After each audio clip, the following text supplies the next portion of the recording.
Hi all, welcome to my YouTube channel. Thumbnail చూశారు కదా. Yes, we are going to Bhadrachalam. ఇది అస్సలు అన్ఎక్స్పెక్టెడ్ ట్రిప్ అండి. ముందుగా ఏం ప్లాన్ చేసుకోలేదు, జస్ట్ 1 డే బిఫోర్ అనుకున్నాం. ఇంకా తత్కాల్లో ట్రైన్స్ బుక్ చేసుకొని స్టార్ట్ అయ్యాము. ఇంకా ఇక్కడ ఇంకో ట్విస్ట్ ఏంటంటే మా హస్బెండ్ కూడా రావాలి, బట్ లాస్ట్ టైంలో ఆయనకి మీటింగ్ అటెండ్ అవ్వమని చెప్పారు.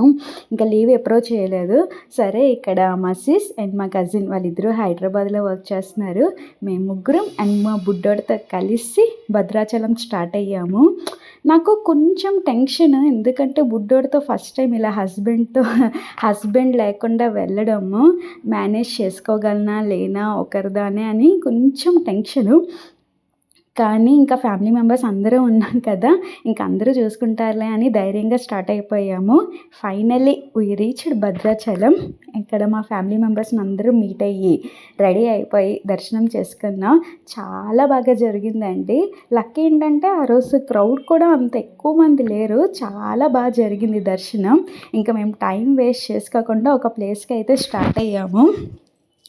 ఆ ప్లేస్ ఏంటి అంటే అసలు యాక్చువల్లీ మాకే తెలియదు ఆ ప్లేస్ ఉంటుందని. మాకు భద్రాచలం అంటే ఓన్లీ టెంపుల్ అండ్ పర్ణశాల అంతే.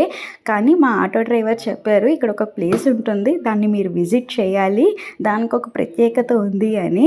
ఓకే అందరం అనుకున్నాం, వెళ్దాము, టైం ఉంది కదా అని స్టార్ట్ అయ్యాం ఇంకా ఆ ప్లేస్కి. Here is the place. ఇది ఏంటంటే ఇది ఒక శివాలయం టెంపుల్. ఇది ఎక్కడ అంటే నరసాపురంలో ఉంటుంది. పర్ణశాలకి జస్ట్ 14 కిలోమీటర్స్ డిస్టెన్స్లో ఉంటుంది. ఈ టెంపుల్ ప్రత్యేకత ఏంటి అంటే ఇక్కడ 12 జ్యోతిర్లింగాలు అండ్ 1008 శివలింగాలు ఉంటాయి.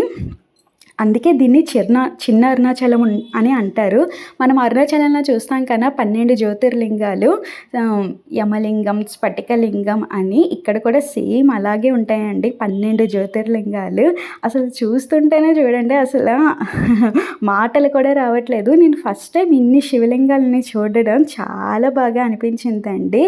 మంచి డివోషనల్ వైబ్ అయితే వచ్చింది ఇక్కడికి రాగానే. అరే మనం అరుణాచలం అయితే వెళ్ళలేకపోతున్నామా అనుకునే వాళ్ళకి here is the best place. మనం అరుణాచలంలో ఏవైతే చూస్తామో ఇక్కడ కూడా సేమ్ అన్నీ అలాగే ఉంటాయి. అందుకే దీన్ని చిన్న అరుణాచలం అని కూడా అంటారు. ఎవరైనా భద్రాచలం వస్తే మాత్రం ఈ ప్లేస్ని అస్సలు మిస్ అవ్వకండి. మనకి పర్ణశాలకి జస్ట్ 14 కిలోమీటర్స్ డిస్టెన్స్లోనే ఉంటుంది. ఇక్కడ మా బుడ్డిగాడు చూడండి, మేము దండం పెట్టుకుంటుంటే వాడు కూడా దండం పెడతాడు అంట. వీడికి చిన్నప్పటి నుంచి దైవభక్తి చాలా ఉంటుంది. చాలా క్యూట్ థింగ్స్ చేస్తాడండి వీడు. చాలా చాలా అల్లరి, చాలా నోటి థింగ్స్ ఉంటాయి వీడివి. చూడండి, ప్రతి శివలింగానికి దండం పెట్టుకుంటాడు. ఇక్కడ ఏంటి అంటే ఆ రోజు క్లైమేట్ కూడా మాకు కలిసి వచ్చింది. ఎండ కాదు, వాన కాదు, చాలా కూల్గా ఉంది. అందుకే మేము అన్నీ విజిట్ చేసాము. ఇంకా లక్కీ ఏంటంటే మేము మధ్యాహ్నమే స్టార్ట్ అయ్యాము. అదే సాయంత్రం అయితే ఈ టెంపుల్ క్లోజ్ అయిపోతుంది. సాయంత్రం 6:30 ఆర్ 7 ఐ థింక్ 6:30 ఆర్ 7కి క్లోజ్ చేసేస్తారు. మేము మధ్యాహ్నమే స్టార్ట్ అయ్యాం కాబట్టి ఇవన్నీ మేము చూడగలిచాము.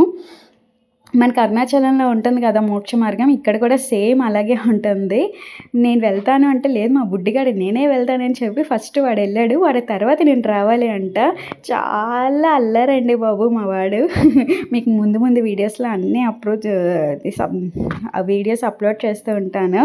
చాలా నోటి థింగ్స్ చేస్తాడండి, చాలా అల్లరి.